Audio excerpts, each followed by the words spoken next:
Hi, I'm Cornelia Koniditsiotis. This is my husband, John. We're making paximadia today. I like to call these comfort cookies. They're very delicious. We really like them with hot coffee, hot tea, hot chocolate, or even just by themselves. We like to nibble on them. The recipe that I've adapted is from BESS who was Father Nick VIERON'S wife in Memphis. Father VIERON married us along with Father Gaines from New Orleans. And we've enjoyed making these pecans through the years, these paximadia through the years. So I wanted to share this process with you. First, we use unsalted butter, softened unsalted butter. I like 2 cups of sugar. I have a sweet tooth. 4 eggs. The recipe calls for 7 cups of flour, regular all-purpose flour, a cup of pecans, 1 teaspoon baking soda, 1 teaspoon baking powder, and a teaspoon of vanilla. Let's get started. I brought all the ingredients over here. I use a mixer with a dough hook. It's a real old mixer, used to be my mother's. And so I start with the butter first, whipping that up. And then I slowly add sugar.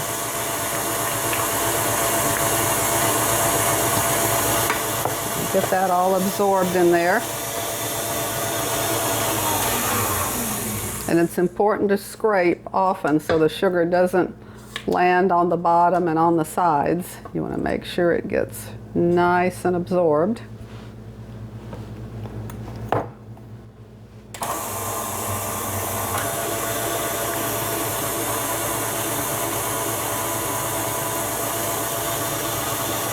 Just add a little bit at a time.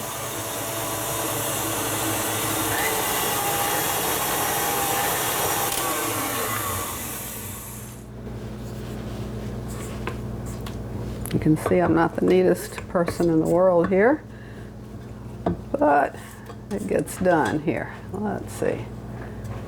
Okay.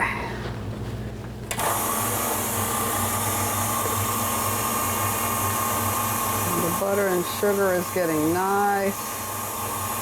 nicely absorbed.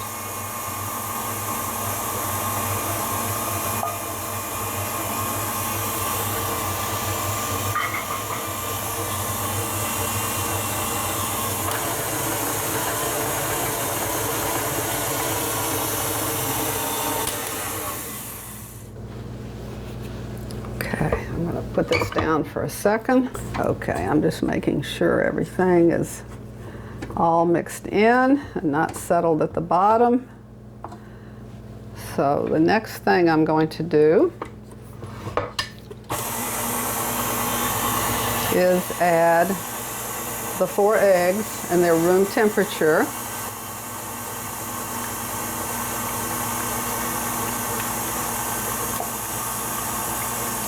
Mix them in well, and I also add the vanilla now with all that liquid of the eggs.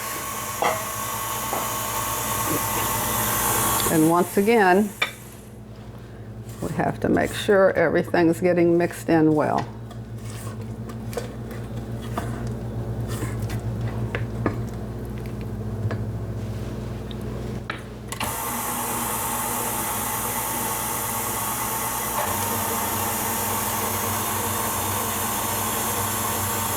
Okay, now I'm going to slowly add in, first I'm going to add in some flour and add the baking powder and baking soda with that so it can get spread through the mix real well. So here we go. I'm going to put the baking powder and the baking soda. Here we go, baking powder and the baking soda. Here we go. Good. So we're going to just mix that in And again, we have to definitely keep pushing it off down from the side. Make sure it all gets in there.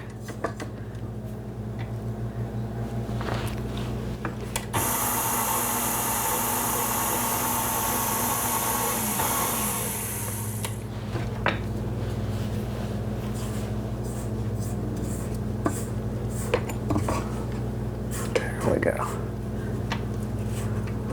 Okay.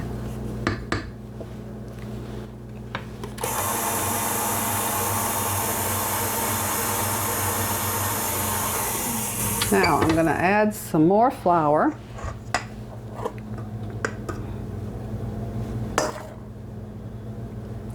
And now I'm going to add the ground pecans, the ones that were ground up by my husband with a little grinder.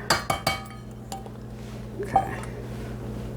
I find that if I add the ground pecans with the flour, they spread out well. And let that slowly mix together.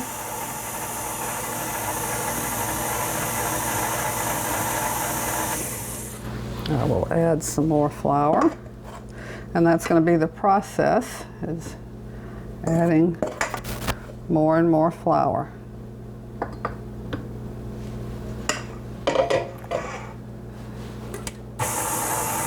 The only thing, this is an old mixer, and it doesn't have one of those guards, so I have a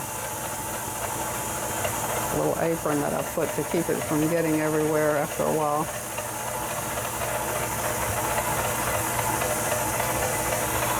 And you can see it's still very, not liquidy, but it's very loose, so we keep adding more flour. And I'll scrape it in just a few minutes.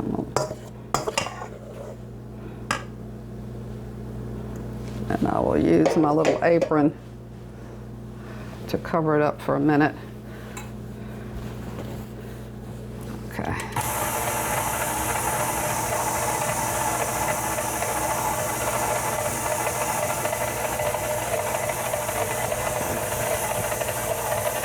You can see it's getting thicker now.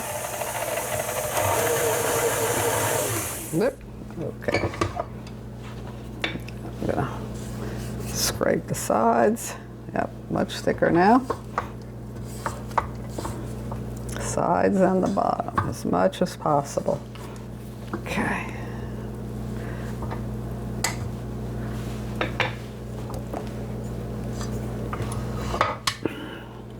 Okay.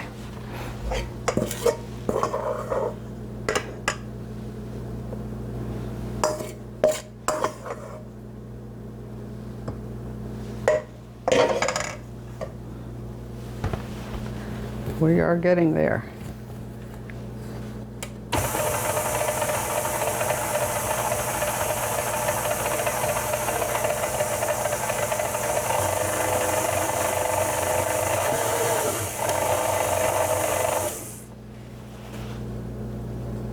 Still a little sticky. Add more flour. Well, I might be using the 7 cups. See, I've never really measured it out. I just go by feeling and the way it looks. I may be using more, who knows?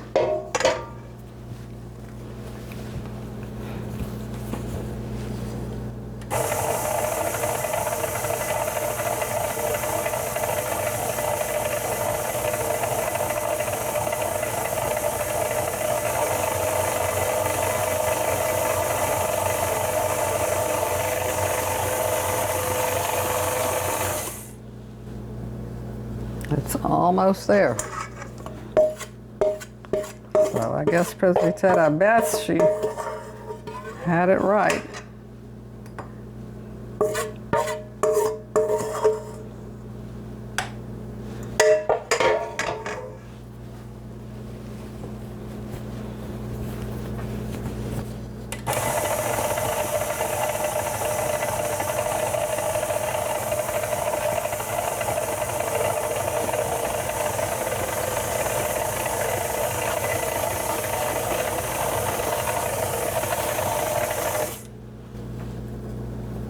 It's almost ready. can see how it's getting mixable, it's getting pliable. Okay. I may end up using a little more flour than 7 cups. We shall see.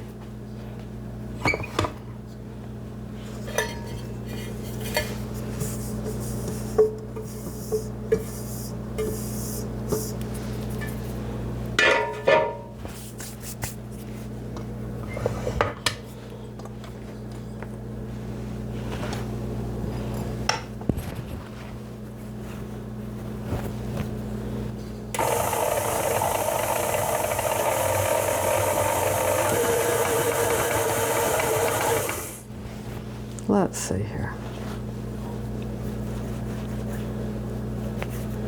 I'm going to add a little more flour. Of course, I'm not measuring. Here, let me use this. I guess that was about a half a cup there. Let's just put about another half a cup. I'm not used to using a measuring cup. Okay, let's see here.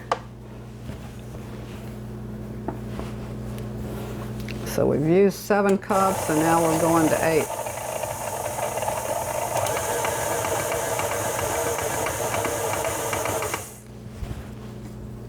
I think this is going to be perfect. So about 7.5, 8 cups, it looks like, of flour. We're going to take this down. And we'll be preheating the oven at 350.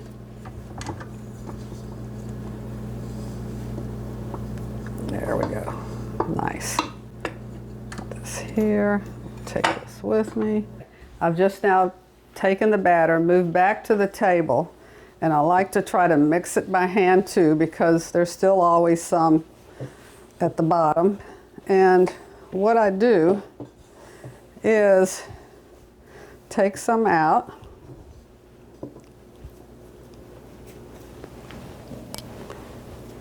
And I always have a little extra flour around, and I have this little rolling pin. You'll see how I use that in a minute.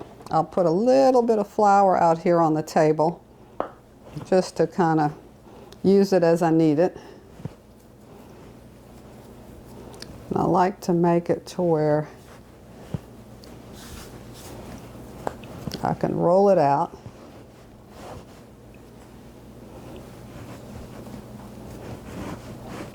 Put a little more dough in here so I can, okay, here we go. I like to roll it, and I keep rolling it until it doesn't have any air pockets or cracks. Okay, here we are.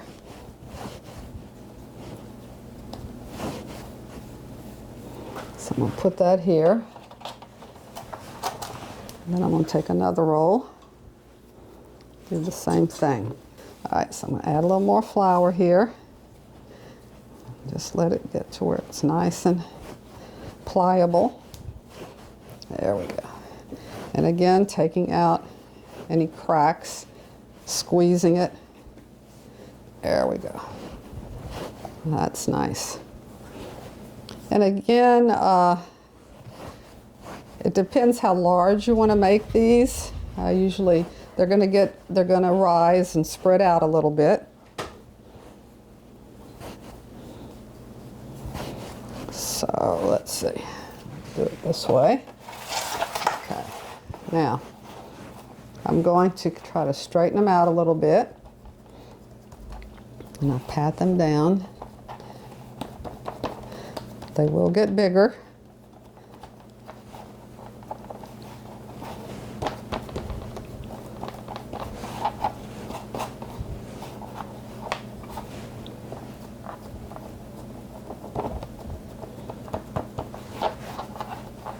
I'll try to keep them kind of straight. They never really come out exactly straight or exactly even all the way down.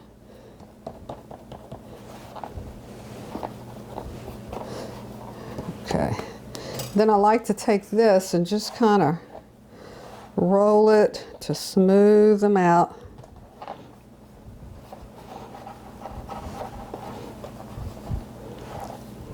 This is a little toy rolling pin. I find a regular rolling pin is a little bit too big, and I can't really, unless I guess if I just used one roll of dough, I guess it would work out okay, but I always use two. I'm gonna roll this down. I don't press real hard, it's just a matter of smoothing it out. You can put an egg wash with sesame seeds, use that too. I don't do that, but that's also another way to fix these. Then I like to use this type of knife, and I go through and I cut them. If I were more artistic, I would have them more even, but I'm not. Okay, cut them through here.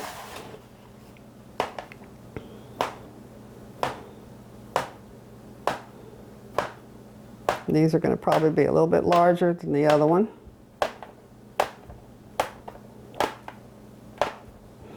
Okay, now they're ready to go in the oven.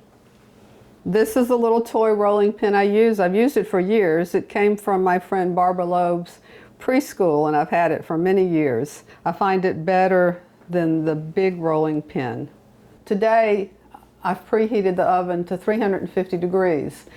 If you want to make really big paximadia, large ones, I would do 325 so they could be cooked thoroughly all the way through. And you'll see what I mean once I take them out and cut them again.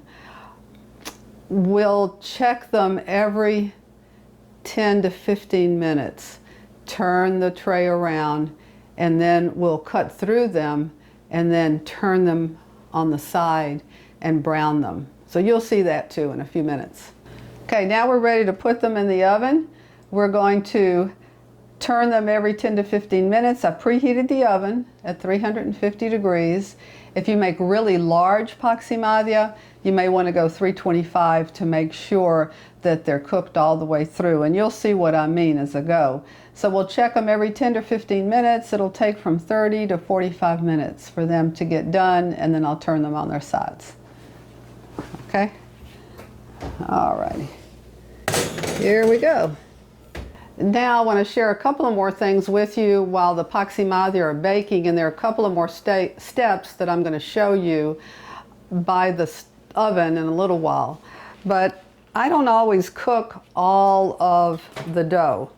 I like to store it in the freezer. So what I do is I take it and I'll put it with wax paper, the butter wrappers, and then I freeze it. I put it in a bag and I put it in the freezer.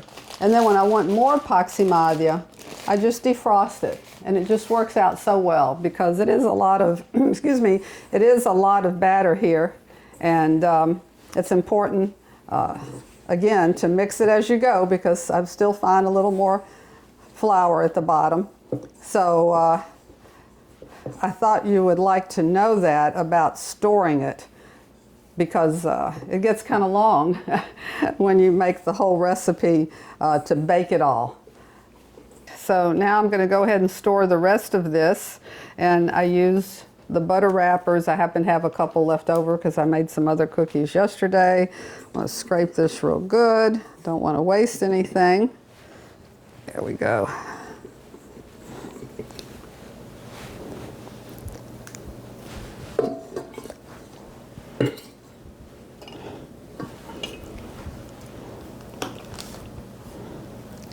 There we go. So I'm going to put this like that, put this one like this, like that, and then I'll cover them. I just happen to have some extra butter wrappers from yesterday that I saved. Okay, and then they will go in little plastic bags in the freezer.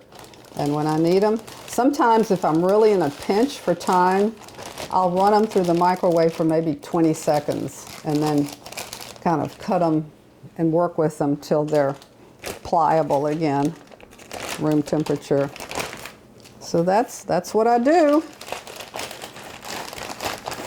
Looks like I'm going to need one more bag.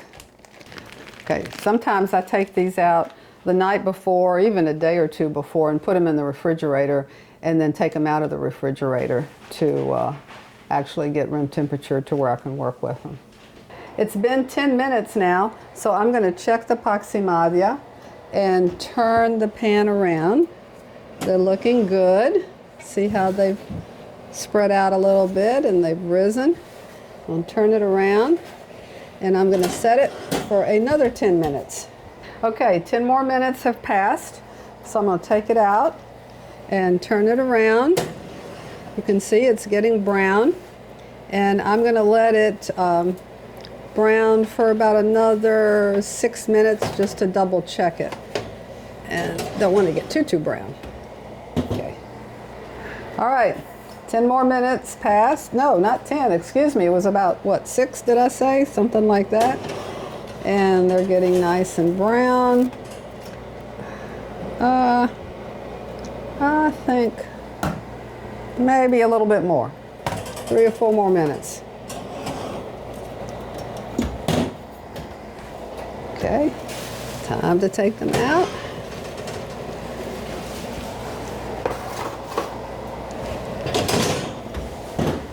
Now it's time to cut them all the way through.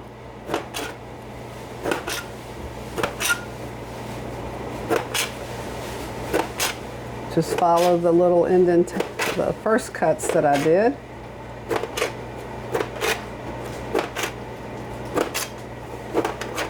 I just kind of make sure they're all done, and I will turn them over.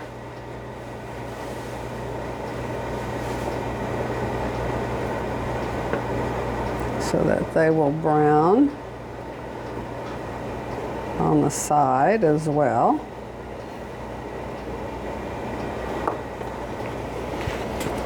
Turn this one over here.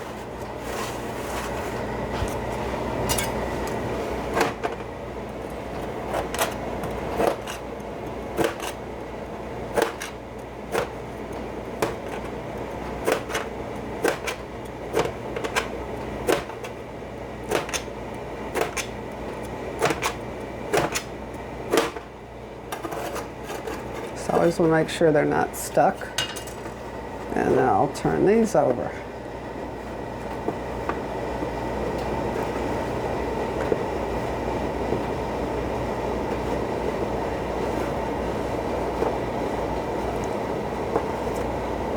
These end pieces are already a little brown, but it's okay. So now I'm going to put them back in the oven for about 5 more minutes. Here we go, back in the oven for about 5 more minutes.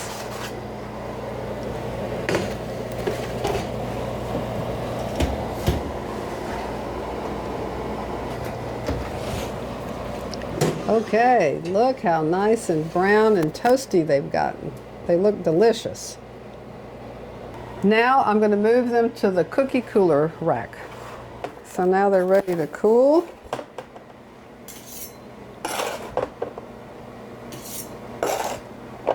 And once they cool, you can put them in a container.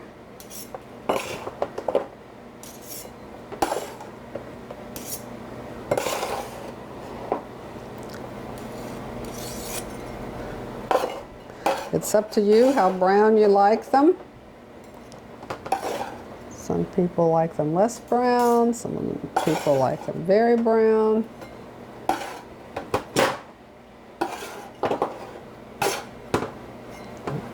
So this one up here, put this here. Now you can see they're a pretty consistent size. Sometimes, because John likes them large too, I make them large. Reminds me of an Italian biscotti, but it's still a paximadia. It's a total different taste. But you can make them any size you like.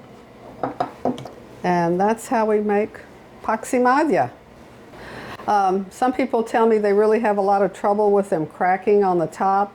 I think the way to prevent that is to be able to roll them out, to push them together until there's no more air in that dough, and then roll them out like I showed you on the cookie sheet, and use the little rolling pin. But the secret is, I think, seems to be, is being able to keep rolling it and rolling the dough until there's nothing in the middle. Thank you very much for watching. Again, I want to thank our heavenly Bess Vieron for sharing her recipe with so many of us. I enjoyed growing up in Memphis and knowing PRESVYTERA Bess and Father Nick Vieron very much. So enjoy your paximadia.